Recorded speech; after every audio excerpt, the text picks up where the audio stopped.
Olá, amigos da TV Caminho Livre, graça e paz.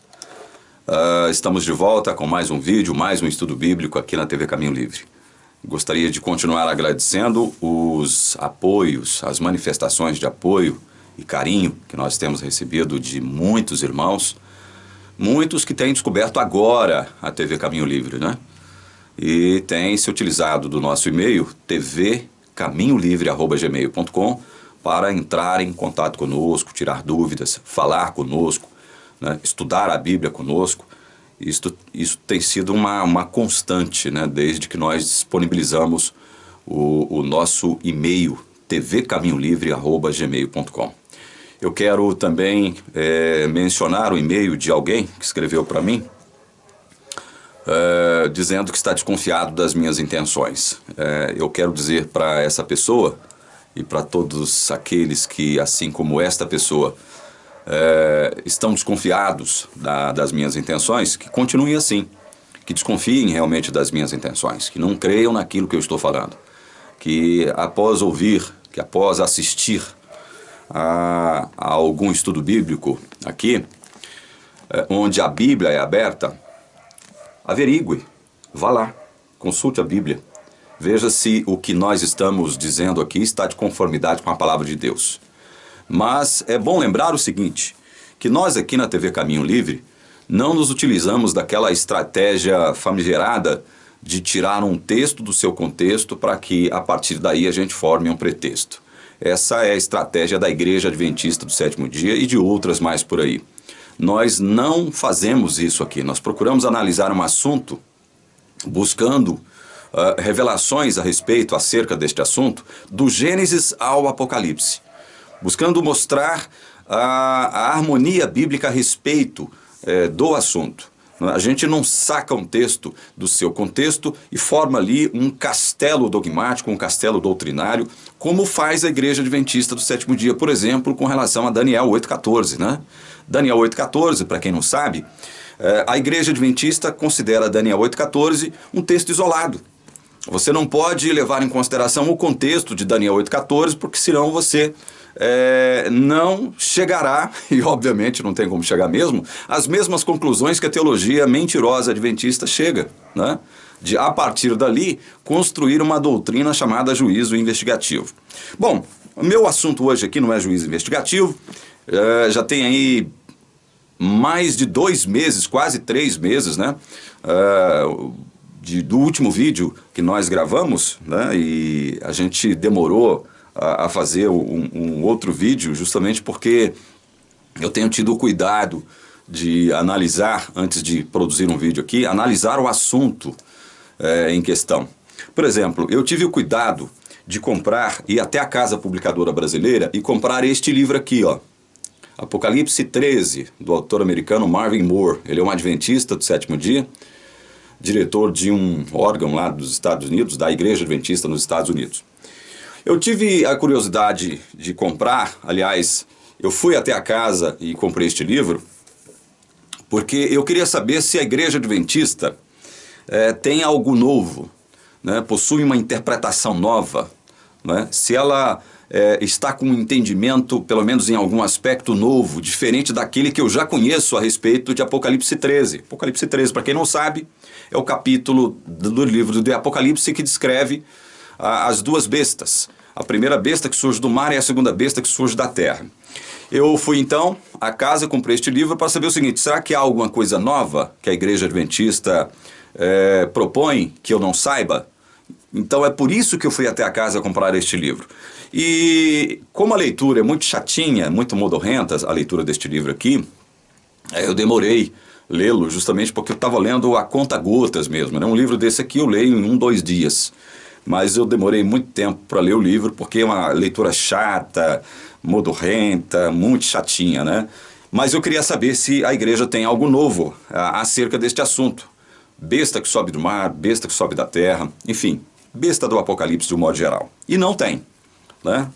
Eu descobri que não tem. A igreja, o que a igreja propôs desde os seus primórdios a respeito deste assunto é o que ela continua propondo hoje ainda. Ela não mudou, não acrescentou nada, não fez nenhum tipo de revisão em relação a qualquer aspecto da sua hermenêutica concernente a esse assunto. Portanto, fica fácil hoje a gente tratar desse assunto.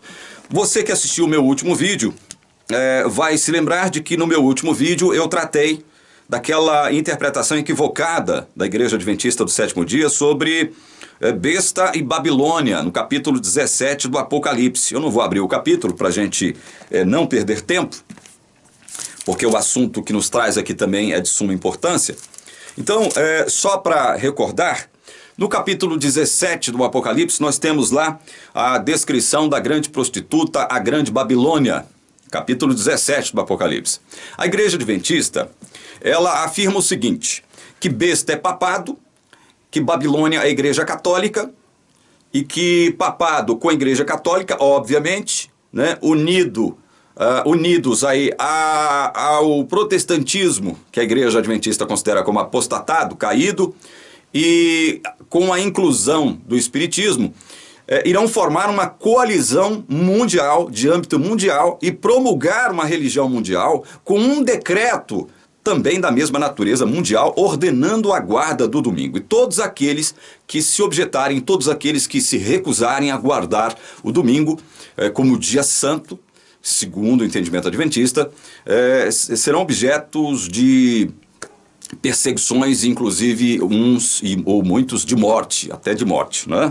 Esse é o entendimento da Igreja Adventista do Sétimo Dia. Então, a Igreja Adventista do Sétimo Dia coloca tudo no mesmo saco hermenêutico e escatológico: Papa, Igreja Católica, protestantismo, todo o protestantismo e espiritismo, né? Coloca tudo no mesmo saco, né? E afirma que essa espécie de ecumenismo promulgará uma religião mundial com um decreto mundial de morte para todos aqueles que não guardarem o domingo como dia santo, não é? É esse o entendimento da Igreja Adventista. Mas eu disse para vocês que nós precisávamos considerar Apocalipse 17. Se nós considerarmos Apocalipse 17, nós vamos ver que essa hermenêutica, essa interpretação da Igreja Adventista começa a ruir a partir daí. Por quê? Porque em Apocalipse 17 nós vemos a besta se insurgindo contra a Babilônia. Nós vemos a besta, né, se arvorando contra a Babilônia e destruindo Babilônia com o suporte, com a ajuda, com o auxílio luxuoso de 10 reis. É isso que está escrito aqui no Apocalipse 17. Então, no meu último vídeo, eu tratei aqui dessa questão. Eu mostrei que a Igreja Adventista desconsidera isso. Que a besta, agora nos últimos dias, lançará a mão do apoio dos 10 chifres, que são, na verdade, 10 reinos, né? Então, a besta lança a mão do suporte de 10 chifres, e juntamente com os 10 chifres, insurgem-se contra a Babilônia, destruindo-a completamente. Eu não vou ler o texto, mas se você não assistiu o vídeo, vá até a Bíblia, abre em Apocalipse 17 e você vai ver o que nós estamos falando.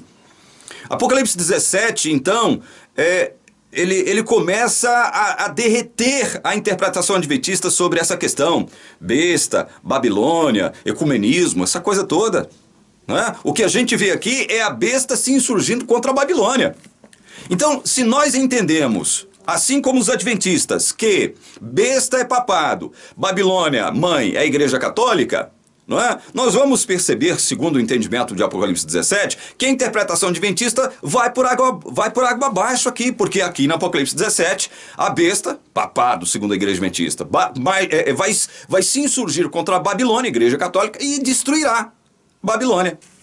Ou seja, vocês estão vendo como é crítica essa questão aqui? É grave este equívoco hermenêutico da Igreja Adventista concernente a esse assunto? É por isso que nós tivemos que voltar aqui para continuar repercutindo esse assunto.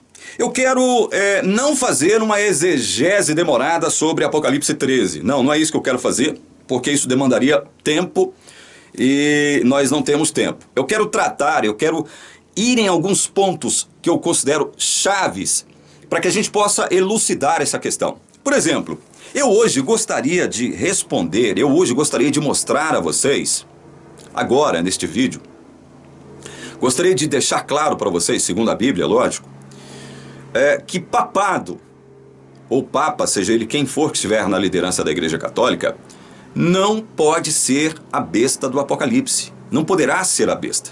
Nenhum papa se enquadra na descrição daquilo que a Bíblia diz que a besta fará. Conhece aquele princípio enunciado por Jesus? Pelos seus frutos os conhecereis. Você conhece uma árvore pelo seu fruto, não é? Então, aplicando este princípio aqui, as descrições que a Bíblia faz sobre o anticristo, né, que é o mesmo ou a mesma personagem que a besta, anticristo e besta é uma coisa só, se você aplica essas descrições, né, à figura do anticristo ou da besta, você vai ver que papado não poderá ser a besta. Igreja Católica também não poderá ser Babilônia. Mas se não é, quem é? Eu quero, num próximo vídeo, numa próxima oportunidade, depois deste vídeo aqui, eu quero publicar um vídeo que eu tomei de empréstimo de um outro canal. Esse canal pertence a alguns irmãos dos Estados Unidos, onde eles trataram de elucidar essa questão, mostrando, de acordo com as profecias bíblicas, quem é a besta, quem é a Babilônia e o que acontecerá agora nos últimos dias, tá? Então veja bem, hoje eu quero mostrar para vocês que Papa não pode ser a besta, que Babilônia não pode ser a Igreja Católica. Nós já vimos isso no primeiro vídeo, né? Nós já vimos isso, já mostramos que, segundo o entendimento adventista, se Papa for besta, Igreja Católica for Babilônia, o que vai acontecer segundo o entendimento adventista? O que deverá acontecer segundo a profecia que está indicando? O que deverá acontecer? O Papa vai se insurgir com auxílio de 10 reis contra a Igreja Católica e irá destruí-la. Isso é um absurdo, né? Isso é um absurdo total, inclusive para a própria interpretação da Igreja Adventista, que afirma que o Papa, junto com a Igreja Católica, junto com todo o protestantismo, junto com o Espiritismo, formarão uma coalizão que eles chamam de ecumenismo para promulgar uma religião mundial, não é? Então, isso vai por terra a partir do instante em que a gente pega a Bíblia, abre a Bíblia e lê. Faz uma simples leitura do Apocalipse 17, a gente chega a essas conclusões, né, estarrecedoras de que essa hermenêutica adventista é completamente equivocada, furada, né? Ela é simplesmente ridícula. Então vamos lá, gente. Apocalipse capítulo 13. Eu não quero, como eu disse, me demorar aqui, porque o tempo não me permitirá, mas eu quero salientar alguns aspectos chaves para que nós entendamos uma coisa: Papa não pode ser a besta. O Papa não pode ser a besta. Vamos lá, Apocalipse 13, vamos ler aqui o primeiro trecho. Vi emergir do mar uma besta que tinha 10 chifres e 7 cabeças, que é o versículo 1, tá? Vi emergir do mar uma besta que tinha 10 chifres e 7 cabeças. Vale dizer que essa besta que tem 7 cabeças, ela se vale do auxílio dos 10 chifres para poder se insurgir contra a Babilônia. É isso que é dito lá no Apocalipse 17, a gente não vai abrir agora, né? Então essa besta que sobe do mar, ela sobe do mar, portanto ela vai subir de algum povo, de alguma nação, né? Ela tem 10 chifres e 7 cabeças, tá? E sobre os chifres, 10 diademas, e sobre as cabeças, nomes de blasfêmia. Preste atenção que em cada cabeça da besta tem um diadema e um nome de blasfêmia. Nome de blasfêmia, isso aqui é importante, tá? Não perca isso de vista.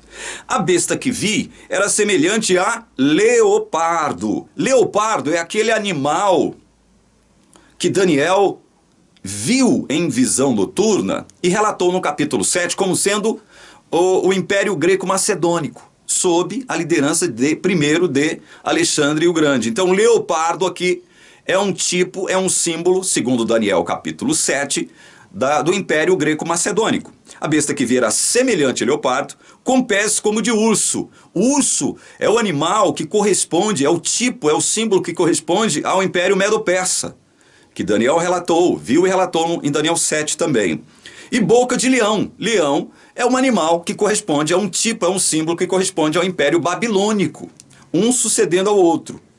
Tudo isso está lá no capítulo 7 de Daniel, depois você abre a sua Bíblia e lê lá. Então essa besta possuirá a semelhança geral, os aspectos gerais do Império Greco-Macedônico, a gente vai entender isso depois, tá? Porque ela possui pés como de urso, ela pisa mesmo, ela tem pés fortes, né?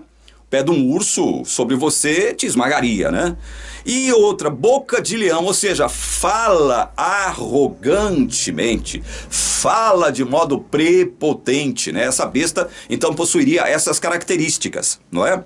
Tanto do Império Greco-Macedônico, como do Império Medo-Persa, quanto do Império Babilônico.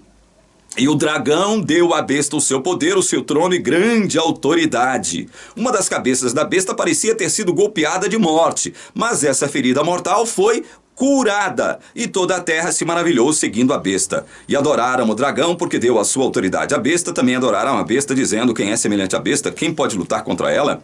E olha só aqui, eu quero me deter especificamente aqui, olha, nos versículos 5 e 6. Foi-lhe dada, isso a besta, né? Foi-lhe dada uma boca que proferia arrogâncias e blasfêmias, e foi-lhe dada autoridade para agir durante 42 meses.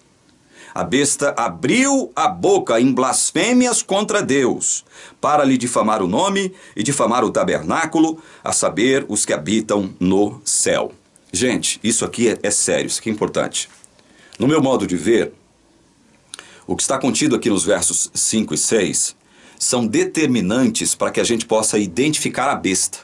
Ao mesmo tempo em que nós identificamos a figura da besta, traçando um perfil de acordo com seus frutos, de acordo com as suas ações, nós também, né? Nós também, ao mesmo tempo, simultaneamente, a gente se livra daquela visão equivocada adventista, e que, nesse aspecto aqui, ela não pertence só à igreja adventista, não.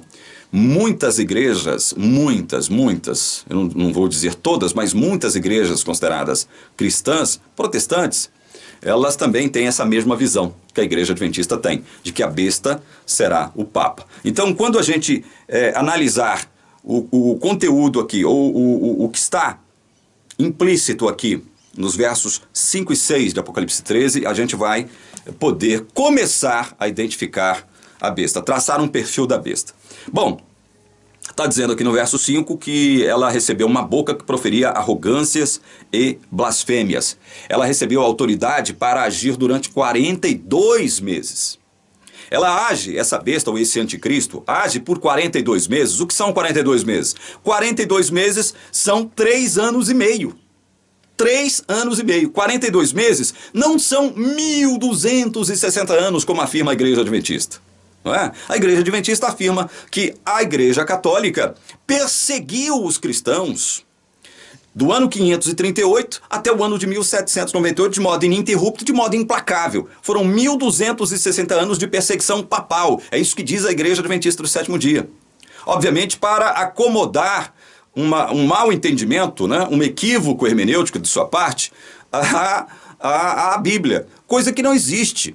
A igreja adventista afirma que em 538, o ano 538, foi o ano em que o Papa foi reconhecido, a sua supremacia papal foi reconhecida. E não há absolutamente nada em nenhum livro histórico, por parte de nenhum historiador sério, dando conta de que no ano de 538, o Papa recebeu como que uma espécie de reconhecimento mundial acerca de sua supremacia. Não há nada, absolutamente nada que nos leve a essa interpretação adventista, de que o ano 538 foi o ano, né, que marcou a supremacia papal. Absolutamente nada nos anais da história se encontra confirmando isso. Isso é uma pena, né? É uma pena a igreja adventista ter que inventar um fato para poder justificar o seu entendimento profético, né, a respeito de qualquer assunto, não é? Pois é. E aí ela diz que a igreja católica perseguiu durante 1.260 anos a igreja cristã, e esse período terminou com a prisão de um papa, se não me engano, Pio VI, eu não tenho certeza sobre isso, por um general de Napoleão Bonaparte. Então, de 538, o ano do nada, até 1798, o ano em que um papa foi preso por um general de Napoleão Bonaparte, a igreja afirma que esse período aí foi o período que cumpriu aqui a profecia dos 42 meses, né, de perseguição papal. É impressionante, né? É impressionante.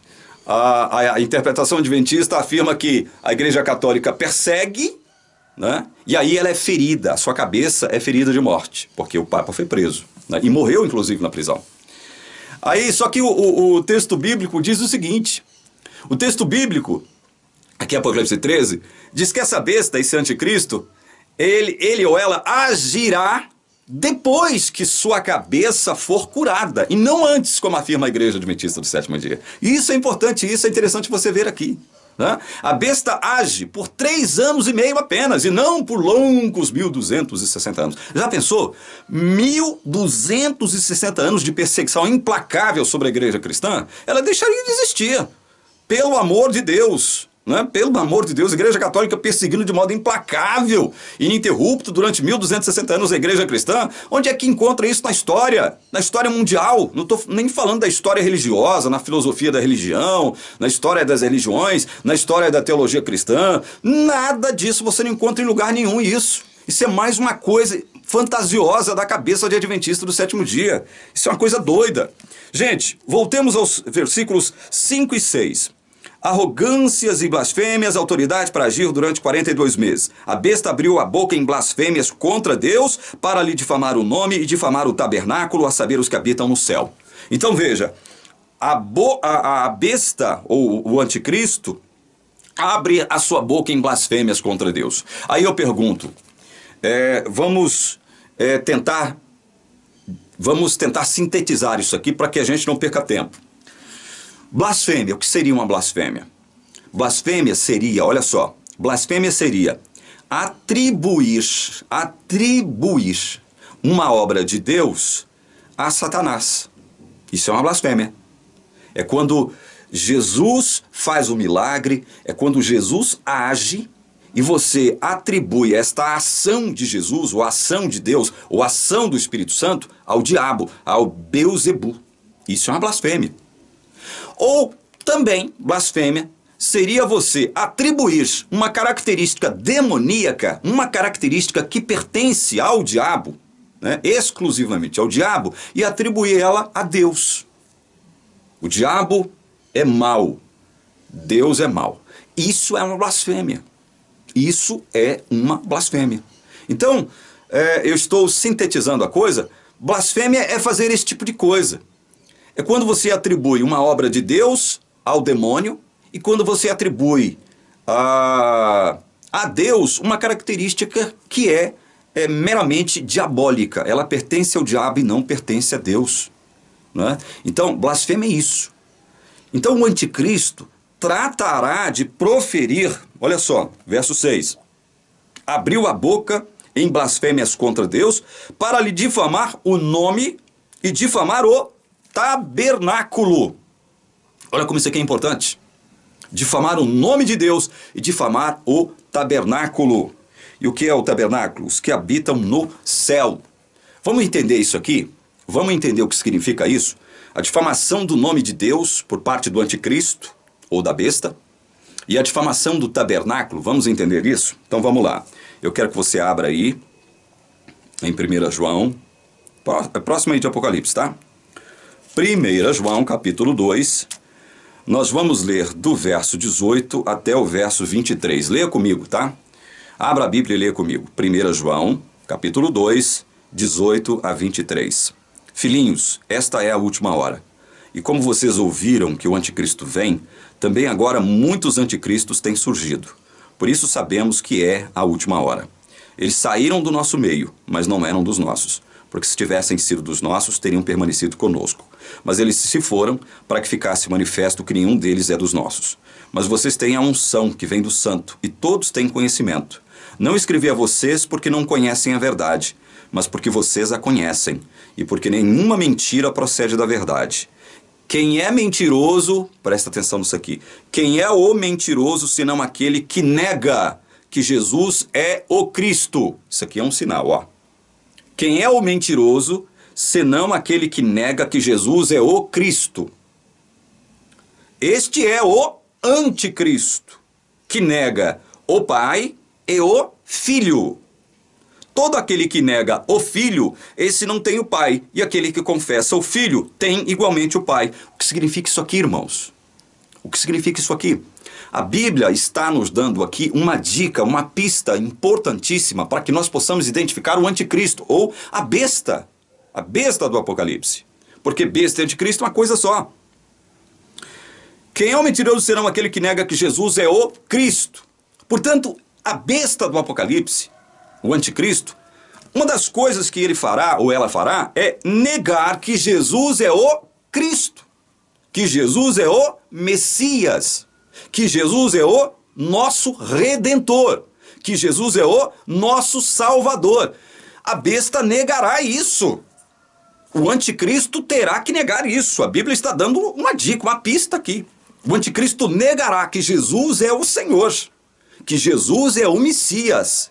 Ela não aceitará de modo algum que Jesus é o Cristo, que Jesus é o Messias, é o nosso Redentor, é o nosso Salvador. Ela se arvorará contra esta ideia. Ela se arvorará contra este fato, porque isto é um fato, né? Isto é bíblico. É um fato bíblico. Jesus é o nosso Salvador. Jesus é o nosso Messias. O ungido que veio morrer em nosso lugar. O anticristo negará isso. Então presta atenção. Olha aqui. Este é o anticristo, o que nega o Pai e o Filho. Todo aquele que nega o Filho, esse não tem o Pai. Então, o anticristo, além de negar que Jesus é o Cristo, nosso Salvador, ele nega que Jesus seja filho de Deus. Vai negar isso. O anticristo ou a besta também negará que Jesus é filho de Deus e que, portanto, possui a mesma essência, a mesma natureza de Deus. Essência e natureza de Deus. O anticristo ou a besta negará a divindade de Cristo. O anticristo e a besta afirmará para os quatro cantos do mundo que Jesus não é o Messias, que Jesus não é Deus. Jesus não é Deus. Amados, prestem atenção nisso que eu estou falando aqui, porque isso é gravíssimo. Se Jesus não é Deus, então não há salvação. Por que não há salvação? Porque criatura, se Jesus não é Deus, Jesus é criatura. Criatura não salva criatura. O humano não pode salvar humano. Humanidade não pode salvar humanidade. Homem não pode salvar homem. Jesus é Deus. Por que Jesus é Deus? Juntamente com o Pai e o Espírito Santo. Porque Jesus salvou a humanidade. Morreu em lugar da humanidade. Assumiu a culpa da sua igreja, constituída por humanos eleitos. Jesus tem que ser Deus, porque se Jesus não é Deus, ele não pode salvar, ele não poderia salvar. Se Jesus não é Deus, a sua morte na cruz de nada valeu. De nada valeu. Estão vendo a gravidade? A gravidade de se negar que Jesus seja Deus? Que Jesus possua a mesma essência que o Pai, a mesma natureza do Pai? Estão vendo a gravidade disso? Pois o anticristo, a besta, negará isso. Negará, olha aqui, o anticristo, o que nega o Pai e o Filho. Todo aquele que nega o Filho, esse não tem o Pai. Aquele que confessa o Filho tem igualmente o Pai. Então, o anticristo, a besta, negará que Jesus é Filho de Deus e que, portanto, é Deus com Deus, Pai. É Deus também. O anticristo negará isto. Outra característica importante. Abra aí na frente, 1 João, capítulo 4, abra aí. Nisto, verso 2. Nisto vocês reconhecem o Espírito de Deus. Todo espírito que confessa que Jesus Cristo veio em carne é de Deus. E todo espírito que não confessa isso a respeito de Jesus não procede de Deus. Pelo contrário, este é o espírito do anticristo, a respeito do qual vocês ouviram dizer que viria e que agora já está no mundo. Vejam como isto aqui é grave também e serve para ampliar o nosso entendimento a respeito do que a besta, o anticristo, fará. Olha só, além de negar que Jesus é o Messias, além de negar que Jesus é filho de Deus e que, portanto, é Deus também, com Pai, a besta negará, olha só, negará o quê? A própria humanidade de Cristo, mas não de modo comum, dizendo assim, não, olha, Jesus foi apenas um ser humano, uma pessoa comum qualquer. Não, quando a Bíblia diz aqui que todo espírito que confessa Jesus Cristo veio em carne é de Deus, e todo espírito que não confessa isso a respeito de Jesus não procede de Deus, o que ela está querendo dizer aqui é o seguinte, este Jesus em carne aqui é Jesus assumindo a humanidade, mas de modo miraculoso, por obra do Espírito Santo, gente, através da Virgem Maria. É isso que o texto está querendo apontar aqui. Portanto, o anticristo, a besta do Apocalipse, negará também, além de negar que Jesus é o Messias, que Jesus é filho de Deus, negará que Jesus nasceu como obra do Espírito Santo através da Virgem Maria. A besta, o anticristo, negará isto. É isto que o texto, é para esse entendimento que o texto nos aponta. E não simplesmente, olha, e não simplesmente o anticristo, a besta chegar para o mundo e dizer o seguinte, não, Jesus não veio em carne, ora, se ela mesma, se o anticristo mesmo, a própria besta, admite que Jesus não passou de um ser humano, não foi filho de Deus, não foi Messias, coisíssima nenhuma, é um reles ser humano, um qualquer como um de nós. Ora, então o que significa isso aqui? Significa dizer que ela não assumirá o fato bíblico de que Jesus veio através de uma ação. Ele é fruto do Espírito Santo. Ele veio através de uma intervenção direta do Espírito Santo em Maria, fazendo com que a Virgem Maria concebesse. Então, irmãos e amados, isso aqui é grave. Isso aqui é grave. A besta ou o anticristo negará que Jesus é o Messias, negará que Jesus é filho de Deus e negará que Jesus nasceu, se tornou carne, veio em forma humana como intervenção direta do Espírito Santo em uma virgem chamada Maria. Aí eu te pergunto, o Papa, juntamente com a Igreja Católica, nega estes três fatos? Responda. Responda. O Papa nega, a Igreja Católica nega que Jesus é o Messias, que Jesus não é filho de Deus, que Jesus não nasceu, não se tornou carne através de uma ação do Espírito, através da Virgem. A Igreja Católica nega isso? Não. Não nega isso. Não nega que Jesus é o Messias, não nega que Jesus é o Filho de Deus. Nenhuma destas três características podem ser atribuídas ao Papa e à Igreja Católica. Vocês estão vendo aqui como isso é grave? E a besta do Apocalipse abrirá sua boca afirmando todas essas blasfêmias aqui, ó. Todas essas blasfêmias. Negando que Cristo é o Messias. Negando que ele é filho de Deus. Negando que ele veio, que ele nasceu como obra do Espírito Santo, que ele se tornou carne através de uma virgem que não conheceu até então nenhum homem do ponto de vista íntimo, sexual, relacional. A besta, o anticristo, negará isso. Negará isso. Isso pode ser atribuído ao Papa? Isso pode ser atribuído à Igreja Católica? É claro que não. A Igreja Católica não mudou nesse aspecto. A Igreja Católica não mudou. Não mudou. Veja, eu não estou aqui defendendo a Igreja Católica, porque a Igreja Católica assume várias doutrinas, vários entendimentos, com os quais nós evangélicos, nós protestantes, não concordamos. Mas daí você ter que distorcer a verdade dos fatos e afirmar que a Igreja, que Papa deverá ser a besta e que a Igreja Católica será a Babilônia, você não está falando de conformidade com a palavra. Você não está sendo honesto, você não está sendo verdadeiro. Isso aqui é grave. Isto é grave. Isso é uma denúncia que eu estou fazendo aqui. Gravíssima. Muito grave. Então, lá no Apocalipse 13, nos é dito também, deixa eu voltar lá, que eu quero analisar mais alguns detalhes com vocês. Apocalipse 13, verso 6, a besta abriu a boca em blasfêmias contra Deus, para lhe difamar o nome e difamar o tabernáculo, a saber, os que habitam no céu. A besta difama também o tabernáculo, os que habitam no céu, né?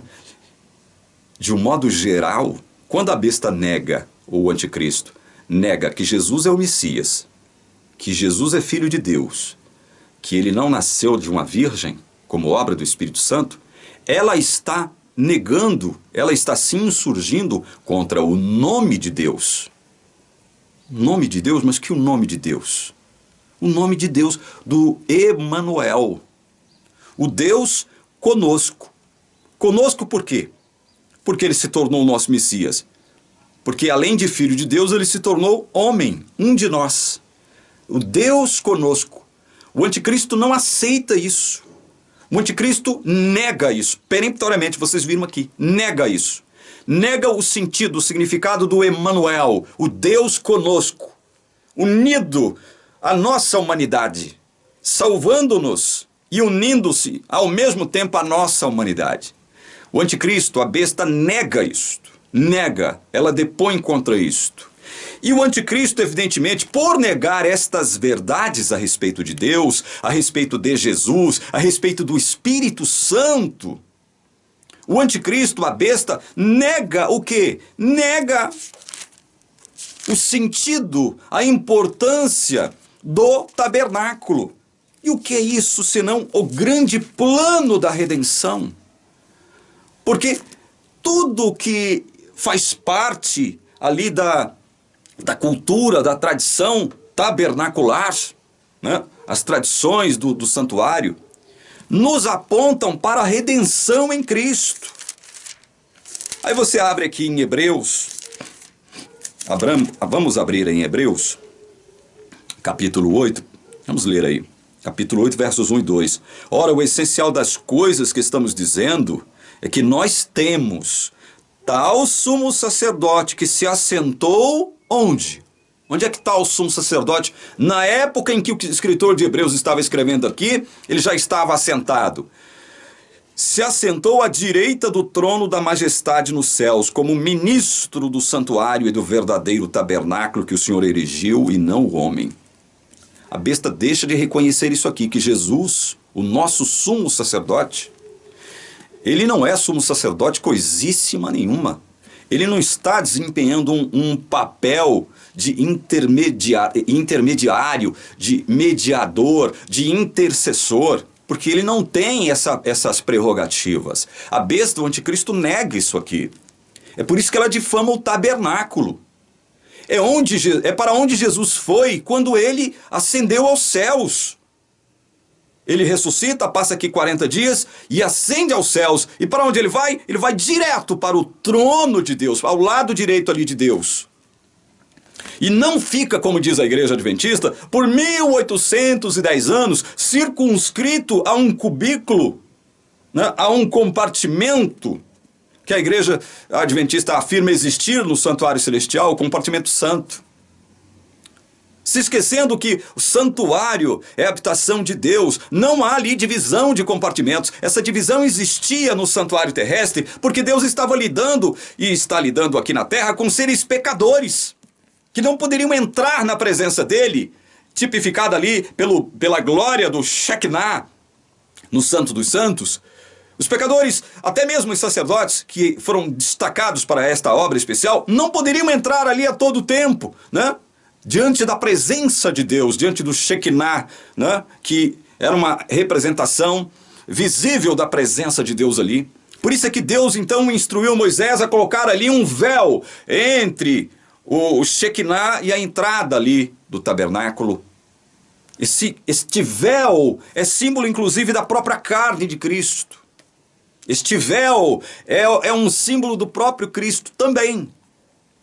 E quando Jesus morre na cruz, eu não vou abrir agora, você pode abrir depois, Mateus 27, você vai ver que o véu do templo se rasgou de alto a baixo, dando-nos a entender o quê? Que o caminho para o Santíssimo agora estava aberto. Não haveria mais nenhum empecilho, não haveria mais nenhum embaraço, não haveria mais nenhum obstáculo, não haveria mais véu entre nós e o nosso Deus. Mas a Igreja Adventista afirma, insiste nessa história de 2 compartimentos no santuário celestial, afirmando que Jesus passou 1810 anos no compartimento santo, portanto longe do trono de Deus, porque no compartimento santo não havia trono. Somente Ellen White afirmou isso. Essa bobagem ridícula. Primeiros Escritos, Vida e Ensinos, ela falou sobre isso. Não há trono no lugar santo, no compartimento santo. Jesus não passou 1810 anos circunscrito a um compartimento santo para que em 1844 entrasse ali na presença de Deus e começasse a fazer um juízo investigativo. Isso é coisa da cabeça de adventista do sétimo dia.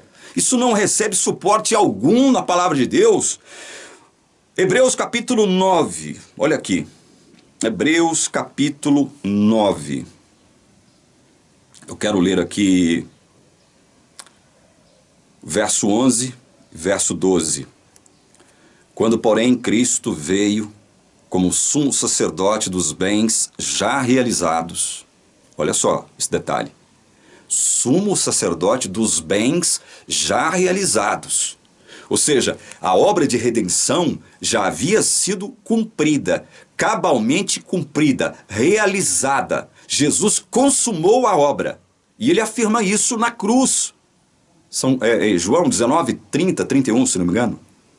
Ele diz, está consumado. Ele consumou tudo aquilo para o qual ele veio. Em São João 17, verso 24, se não me engano, não vou abrir agora, para a gente não perder tempo, Jesus afirma que ele havia consumado a obra. Ele havia realizado a obra para a qual ele veio. Então veja, é por isso que o escritor de Hebreus diz aqui, olha, quando, porém, Cristo veio como sumo sacerdote dos bens já realizados, mediante o maior e mais perfeito tabernáculo, não feito por mãos humanas, quer dizer, não desta criação, e não pelo sangue de bodes e de bezerros. Sangue de bodes e bezerros eram utilizados em que dia? Dia da expiação. O dia da expiação. O dia do Yom Kippurim. É, o dia da expiação. Então, ele não veio através de sangue de bodes e de bezerros, mas pelo próprio sangue ele entrou no santuário, uma vez por todas, e obteve eterna redenção. Ele já obteve eterna redenção. E porque ele obteve eterna redenção, é que ele está agora ao lado do trono de Deus, no lugar santíssimo, desde que ascendeu aos céus, fazendo o quê? Nos representando ali. É por isso que nós temos agora... Nós podemos ter, segundo o escritor de Hebreus, aqui no capítulo 4, verso 16, a ousadia santa de nos achegarmos ao trono de Deus, para encontrarmos graça em tempo oportuno. Por que isso? Porque Jesus está ali nos representando. Se Jesus está ali nos representando, nós estamos ali. Nós estamos ali, ao lado do trono de Deus, representados por Cristo. Esse é o trabalho maravilhoso que Cristo faz. Não há véu, não há nenhum obstáculo, não há nenhum muro de separação mais nos separando do nosso Deus. Jesus cumpriu tudo, já realizou tudo para que este caminho estivesse aberto, desde que ele ascendeu aos céus, e não a partir de 1844, como afirma a Igreja Adventista do Sétimo Dia. E o interessante é o seguinte, que a besta, ou o anticristo, não aceitará estas verdades. Negará estas verdades. Dirá que isto não passa de fantasia cristã. Vocês não viram lá que ela blasfema contra o tabernáculo de Deus? Os que habitam no céu? Quem é que habita no céu, gente? Senão todos os que foram salvos por Cristo. E eu vou mostrar isso para vocês aqui agora, como isso é verdade, como isso é fato. E olha, Hebreus 9, 24 diz assim...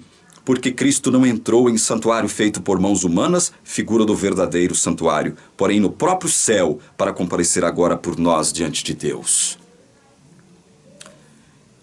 O anticristo, a besta, nega isto aqui.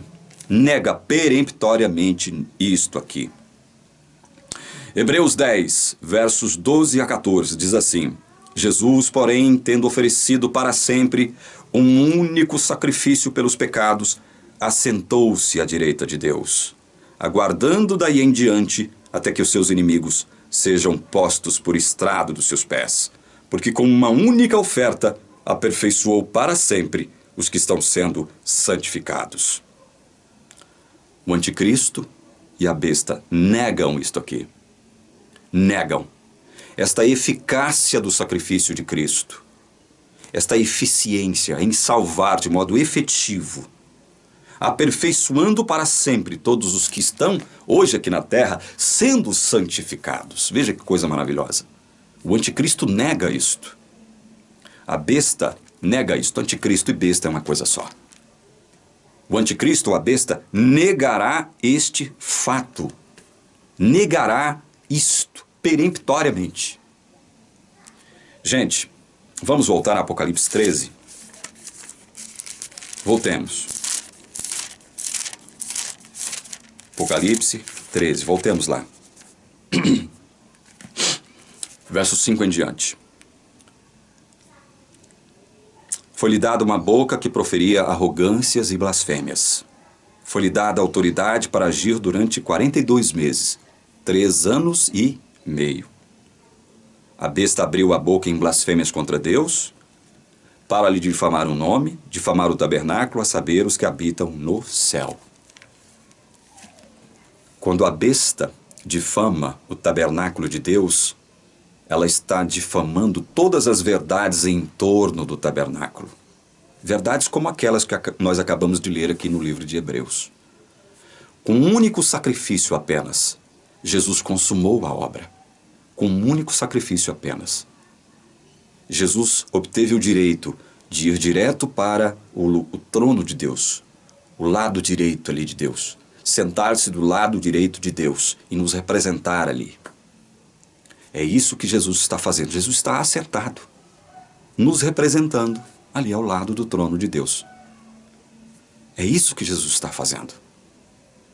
Intercedendo por nós ali, sentado ao lado do trono de Deus. Então, o anticristo, a besta, nega isto.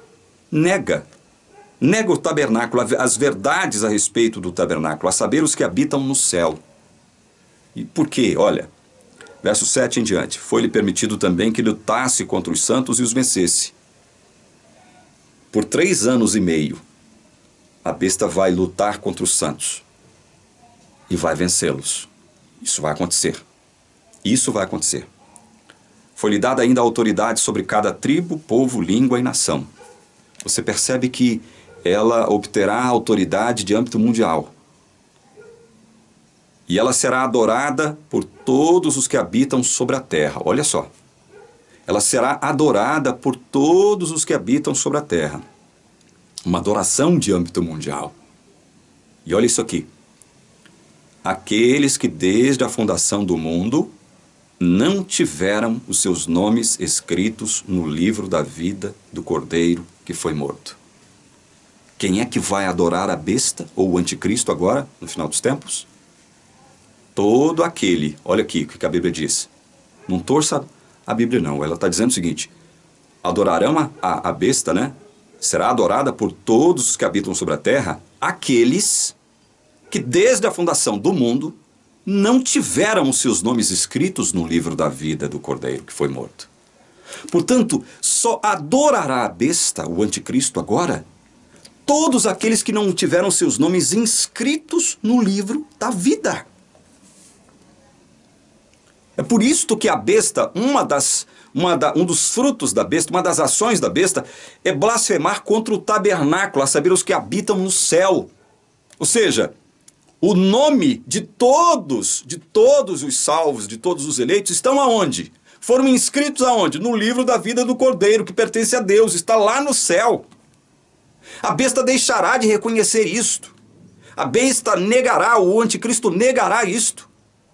Negará que através do sacrifício de Cristo, Um monte de gente que foi eleita lá desde a fundação do mundo, cujos nomes foram escritos no livro da vida, o anticristo negará isto. A besta negará isto. E esses que negam esta verdade é que adorarão a besta. Já está tudo definido. Já está tudo definido. Deus já sabe quem são esses. Assim como sabe quem não adorará a besta. Sabe quem não adorará e sabe quem adorará. É isso, é simples assim. Não adianta torcer os fatos. Já está aqui, olha, já foi tudo determinado. Já está tudo predito. Isso aqui é a palavra de Deus. Se alguém tem ouvidos, ouça. Todos nós temos orelhas, mas nem todos temos ouvidos. Nós só temos ouvidos quando o Espírito Santo nos regenera e nos dá a condição espiritual para ouvirmos a palavra de Deus e assimilarmos a palavra de Deus como palavra de Deus. Todo ser humano possui orelhas, mas não possui ouvidos. É por isso que o apóstolo diz aqui, quem tem ouvidos, ouça. E é justamente para quem tem ouvidos que eu estou falando. Porque eu sei que quem só tem orelhas não ouvirá o que eu estou dizendo. Quem só tem orelhas tratará de distorcer isso que eu estou mostrando aqui na palavra de Deus, falando que isso é loucura da minha parte, que isso é baboseira da minha parte, que isso é coisa ridícula da minha parte, que eu sou louco, que eu sou retardado, né? Que eu sou um incapaz, que eu sou um infante em teologia, crianção em teologia, que eu não entendo nada de Bíblia, que eu sou um teólogo de botequim, teólogo de fundo de quintal, e essas baboseiras todas que tem atribuído a mim.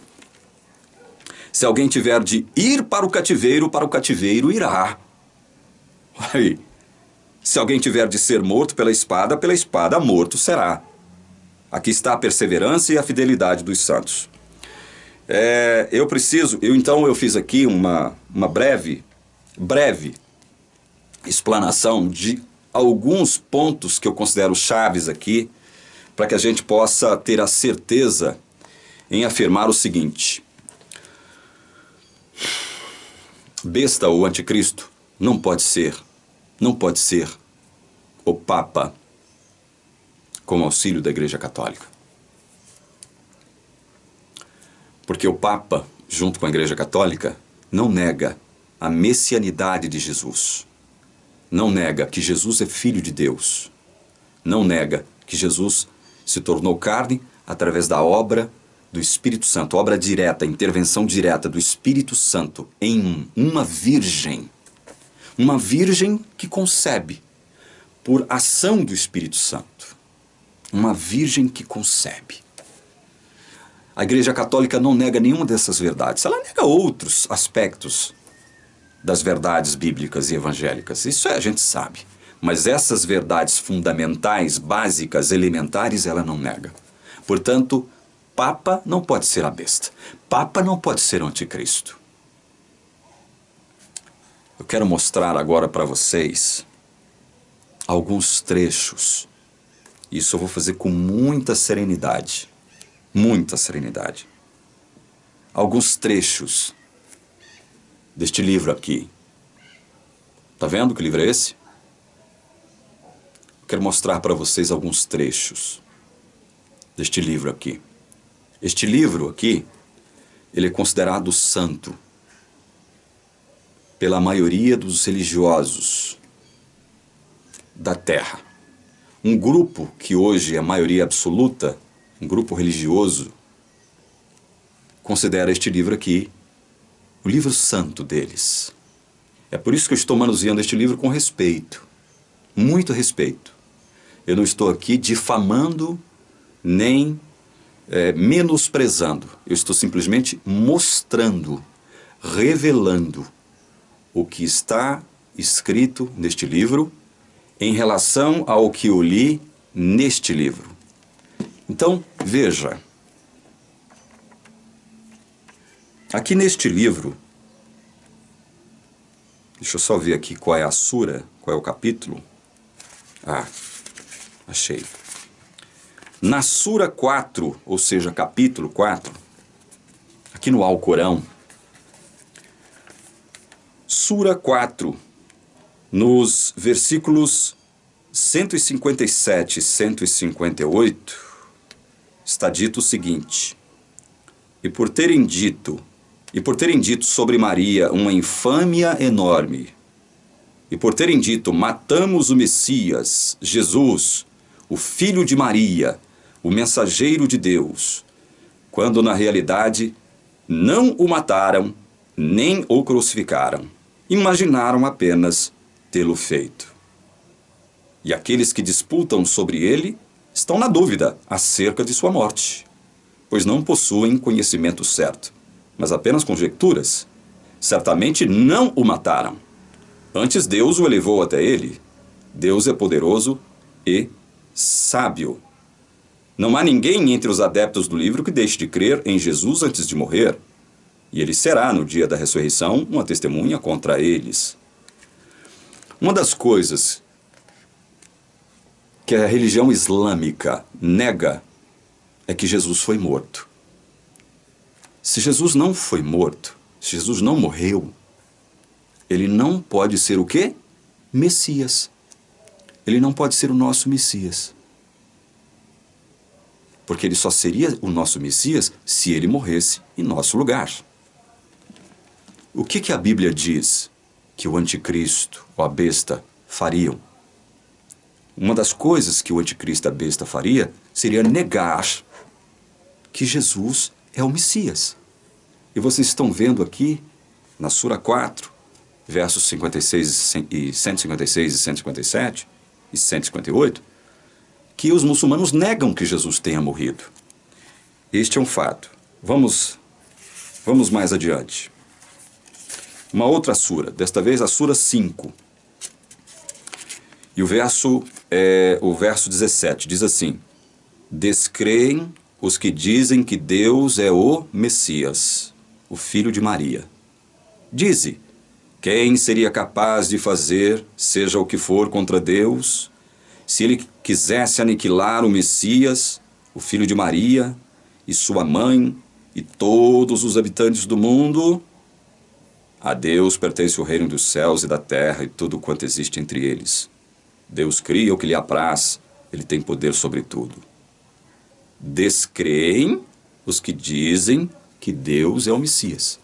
Ou seja, a religião muçulmana diz que nós não cremos verdadeiramente em Deus, nós os que cremos que Jesus é o Messias. Se nós cremos que Jesus é o Messias, nós somos, aos olhos da religião muçulmana, nós somos o quê? Descrentes. Nós não somos crentes, somos descrentes. Nós que cremos que Jesus é o Messias, somos, aos olhos da religião muçulmana, descrentes. Vamos agora para uma outra sura. Você percebe que eu estou falando com muita calma, porque isso aqui é um assunto sério. Ainda é a Sura 5, versículos 73, 74, diz assim: São descrentes aqueles que dizem que Deus é o terceiro de três. Não há Deus senão o Deus único. E se não desistirem do que dizem, um castigo doloroso os açoitará. Não vão arrepender-se a Deus e pedir-lhe perdão? Deus é perdoador e clemente. O Messias, o filho de Maria, nada mais é do que um mensageiro. Lembram-se de quando nós discutimos lá em 1 João? Que o anticristo e a besta negariam que Jesus não se tornou carne por obra do Espírito, não se tornou carne através do nascimento virginal de Maria. O anticristo negará isto. O anticristo negará não só o messiado de Jesus, ou o messianismo, o messiado, negará que Jesus é filho de Deus. Portanto, negará que Jesus é Deus. E negará que Jesus veio como obra direta, como intervenção direta do Espírito Santo. Porque eles negam aqui a Trindade, a doutrina da Trindade. Eles negam isso. Eles vão negar isso. Vão negar a divindade de Jesus e a divindade do Espírito Santo. Está aqui. Vamos à frente? Eu tenho outra revelação para fazer. Vamos ver qual é a sura. Sura 9, versículo 29. Aliás, versículo 30. Os judeus dizem, Ezra é o Filho de Deus. E os cristãos dizem, o Messias é o Filho de Deus. Essas são suas asserções. Erram como errávamos descrentes antes deles. Que Deus os combata. Então, mais uma vez, Jesus não é Messias. Jesus não foi Messias. Jesus não morreu. Jesus não morreu. E uma outra revelação. Na Sura capítulo 10, verso 68 diz assim: Dizem, Deus tomou a si um filho, exaltado seja o autossuficiente. A ele pertence tudo quanto está nos céus e na terra. Tendes alguma autoridade para dizer de Deus o que não sabeis?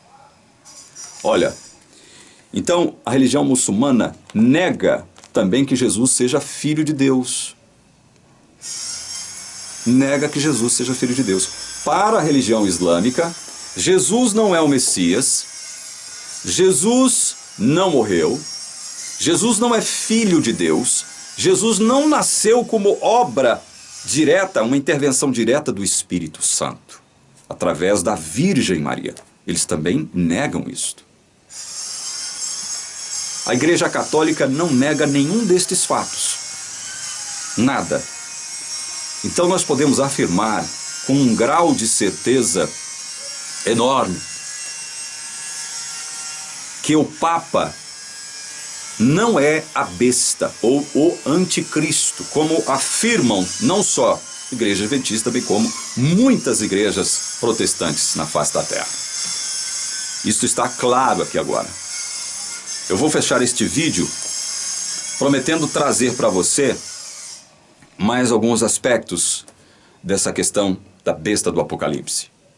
Eu prometo trazer para você mais alguns aspectos desta verdade, destas verdades que são graves. Agora, eu não posso encerrar este vídeo agora sem dizer o seguinte.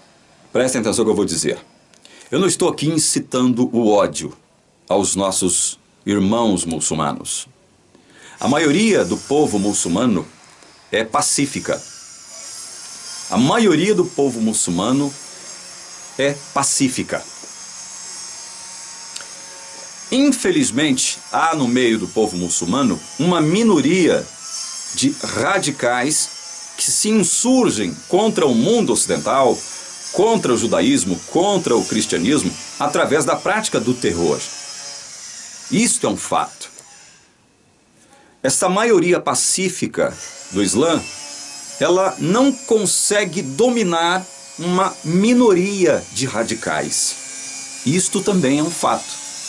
Esta maioria pacífica do Islã, ela não é determinante para que o Islã deixe de praticar ações terroristas. Essa minoria islâmica deixe de praticar ações terroristas ao redor do mundo. E nós sabemos que isso tem implicações sérias e graves para o mundo. Então, é com muito respeito que eu estou fazendo estas revelações, não incitando ao ódio, o ódio aos muçulmanos, não incitando o ódio, mas simplesmente revelando o que eles pregam. É isso aqui no Santo Alcorão. Santo Alcorão para eles, para os islâmicos, para os muçulmanos. E aos muçulmanos eu digo o seguinte: Salam Aleikum. Que Deus abençoe você, que Deus te dê luz, te dê inspiração, que Deus abra o seu entendimento. No próximo vídeo, eu vou trazer aqui um vídeo de um outro canal, mostrando com riqueza de detalhes quem é a besta, quem é a Babilônia, quem é o falso profeta, o que eles farão. Que Deus abençoe você em nome de Jesus. Amém.